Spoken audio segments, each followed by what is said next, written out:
So this is a little worrisome here. And some of the damage over there. But we will see. Pretty flippin' excited. That's the damage I was worried about. That one's pretty bad. This one's pretty bad. All right, guys, we have the NAMI Viper unboxing. There's some damage to the outside, which I already shot a video of. I'm gonna go ahead and open this up. Well, that came off really easily. All right, just take a quick video. What the inside looks like.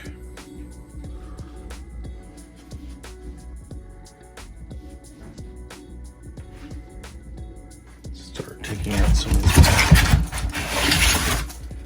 Wow, so that big chunk there, thank God, because look, lined up perfectly with this super thick cardboard right where it took that indent. Doesn't look like it made it through, which is great. Some hardcore packaging, look at this. Wow. All right, I need to put the camera down to start to unpack some of this. Wow, that's pretty. One of the cool things is that the biggest dent on the box was this one right here. And it came through the box, but it lined up perfectly with this right here. And look at that. It's like over 4 inches of cardboard. So that's one. And this is from the inside, a separate. But I mean, that's why it's awesome that they use such thick cardboard like that. That was another huge Tetris block that was on this side over here. That's the cardboard that was rubbing against the grip tape. I mean, look at this. This is really well packaged. I mean, the only thing is that you could probably make this thicker. But this is a lot thicker than most boxes, even when they're double boxed. But you really can't fault NAMI for how they're packaging these things, because they're packaged pretty darn well. All right, let me see if I can get this out of here without breaking my back. And this obviously came laying down like this. But let me see if I can get this up and out. 1 second.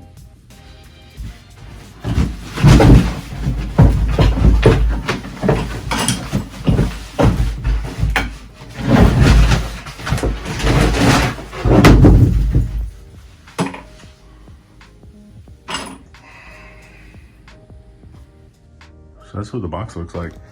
I mean, so here's where the axle nuts got into the cardboard, obviously. The frame and the front axle nuts right over there. It's pretty well protected. So I was just taking a look at how the headlamp, I know a lot of people complain about their bolts missing, but it looks like all my bolts are present. There's a nut, bolt. We should be good. I think I'm gonna disconnect this so that basically I can get the lamp here, going through here, and this cable cleanly behind it. This, I had to lift it up quite a bit, which meant these cables got real taut, and put it on the stem. And then the instructions don't say anything about it, but obviously you can put your stem cap, and that just goes right into there. That doesn't need to be too tight, so don't go nuts with that. So I'll get that done. This is the stem mechanism. So it's kind of a conical stem, and then it threads on. It doesn't look like it's fully seated there, but I think I'm gonna need 2 hands to to make that happen.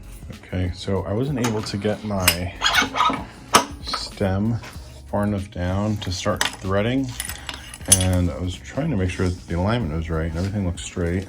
So when I took this out, what you can see is that the pin doesn't come all the way through, and it looks like it got shoved out to the point where it's sticking out of this side. So I think I just need to give it a few love taps, so then it'll go all the way down, because I think that little piece was knocking against the inside over there. So I'm just gonna give it a couple love taps and get it to go so it's flush with this side. Okay, so I didn't have a hammer, so I actually just had to give it a couple of love taps with a drill, and I just got it flush on both sides, about equidistant. So let's see if that works now. So let's see, now it goes down. Yes, see? Now we can thread it on without issue. Beautiful. Nice and tight. I don't like that that just landed there. Let me see if I start the threads.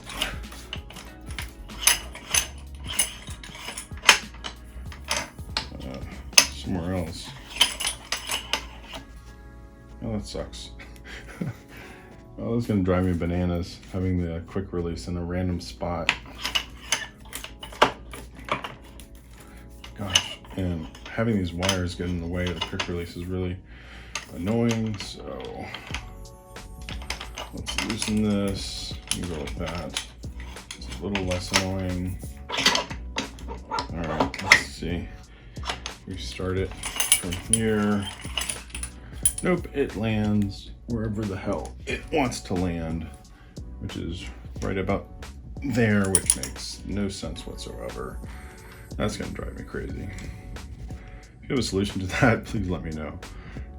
All right, so there's the stem. That looks pretty good. Other than the fact that it's completely off center, the steering. Man, this is gonna drive me bananas. So I ended the lamp so that I could align this a little bit better, get the lamp on this side, get it through here, and have the cable behind. This is the headlamp connection. It seems like it's a really nice connection. It does take quite a bit of force to get it to separate. So don't be afraid of that. It does separate. All right, so right now I'm just setting up the headlamp. I've tightened this bolt. I tightened the opposite one on this side. And what I'm seeing is that there's like a little tiny edge right here. And it looks like that's probably where you want this to land. Otherwise, you're gonna be opening that up to get over that lip, opening this up to get it over that lip. And all the photos and everyone's that I've seen sort of right there, that's in that position. I connected the lamp back together. Make sure you get that one prong that's in there to line up properly before you snap it in. So then now I'm just gonna tighten this guy up, and the headlamp should be done, and then we'll move up to the stem cap. All right, so the headlamp is squared away and straight. So the wheel is perfectly straight and true. So is the headlamp. Yeah, this thing really throws things off. I gotta figure out how to get this square and true with the tire, because that's gonna drive me nuts. One thing about the stem cap before I get started here is that obviously the display just moves out of the way if it's loose enough. It's mounted with this bracket here and this, so you might need to loosen that if yours isn't already loose. Mine was pretty loose already, so it adjusts. Just be careful with that, because the way the display is mounted, I could see if you put enough force, it would rip off. So I'm gonna get this in the position, which is right about there. Get that on and tighten down the display. And this is pretty tight. This is tight. I get the brakes in the position that I want them in. All right, so I positioned the handlebars so that they were perfectly straight with the tire. I don't know if I said it, but the stem cap and that bolt came in a little bag with the tools. So I'm trying to tighten the display brackets, and this is the number 3, and it's just too big, almost like you'd need a 2.5. So I get the 2.5, and the 2.5 is just too small. What am I not doing right here? All right, I really do want to know why they would give you a toolkit that doesn't have the tool. I ended up doing it with a T15 star bit, but that's definitely not what you're supposed to use. I mean, it just has the friction there in order to get it done, and it's really solid now, but that's not the right tool, and I'm curious what the right tool was. The position thing is currently in isn't really ergonomic.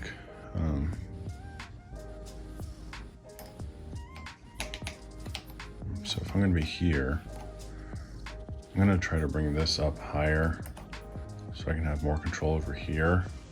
So the way you do that is you can just lift up the brake lever a little bit, and you can see the hole right there to loosen the throttle, and then we'll adjust the brakes. All right, for the bolt to the turn signal module, that guy, that is also the same size as this one for the display brackets. I don't know why NAMI wouldn't give you the tool that you need for that. NAMI provides 2 chargers. They are as follows: 2.8 amp, both the same. I think these light up once they're plugged in. It's that cheap Chinesium metal stuff. All right, let's get these plugged in. All right, so that's what it looks like. Once they're plugged in, they turn green. And the charging ports on the NAMI are here in the front. Let's get those connected. Just moving this stuff around. This kickstand is kind of the business. It's definitely not discreet. Pretty high tension, but I mean, that's pretty loud. But I'm glad it's beefy. Holds a load pretty well. Gotta check those and make sure they're tight. The user manual specifically states to switch off scooter before charging, locate charging port done, open the charging port done, connect the charger, which means connect the charger to the NAMI, then connect the charger to a 220 volt electrical outlet. Everywhere in every scooter I've ever had always tells you to plug into the wall first and then to the scooter, so that's what I'm gonna do. Not sure why it tells me to do this, and obviously the 220 is not meant for US of A. All right, so we are charging. Both lights on the charging bricks are red. We'll let that go for a while.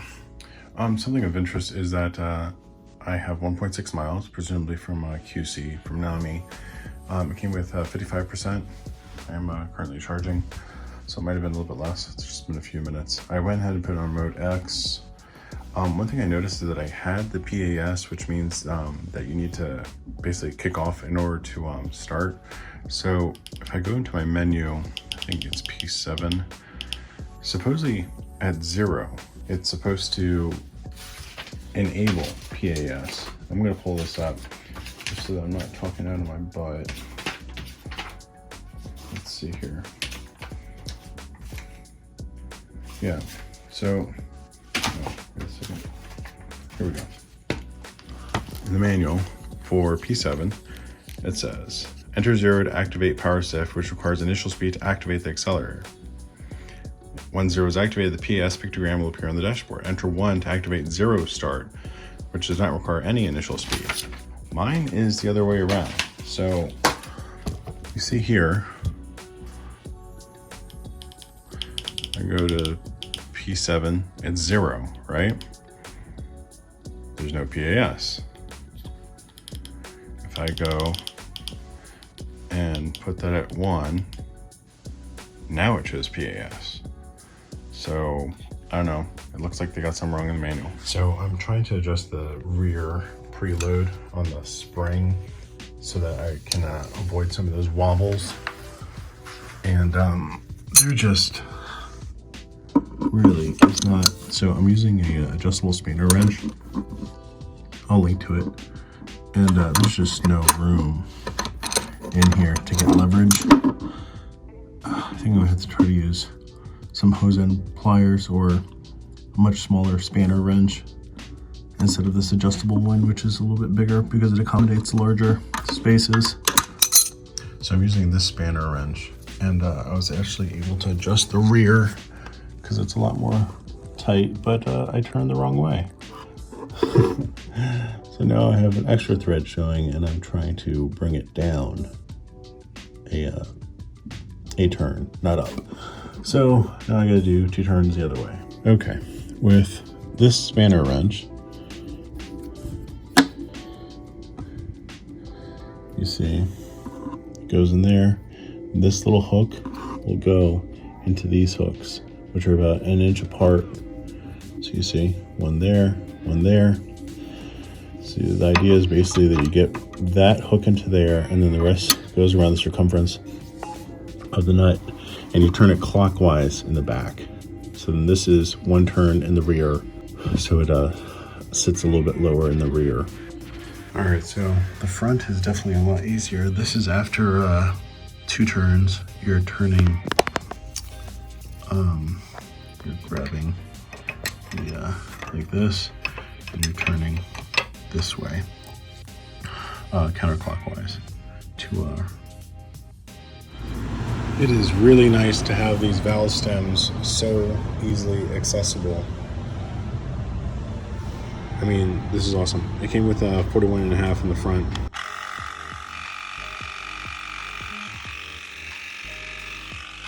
I'm gonna get those to 46, and then by the time I take it out, I'll probably lose about half a pound, and run about 45 front and rear. Max is 50 psi. Just a slightly larger contact patch. So it's doing this thing where at center, it's clicking in. If you can notice, look. See, it like falls into a notch at center.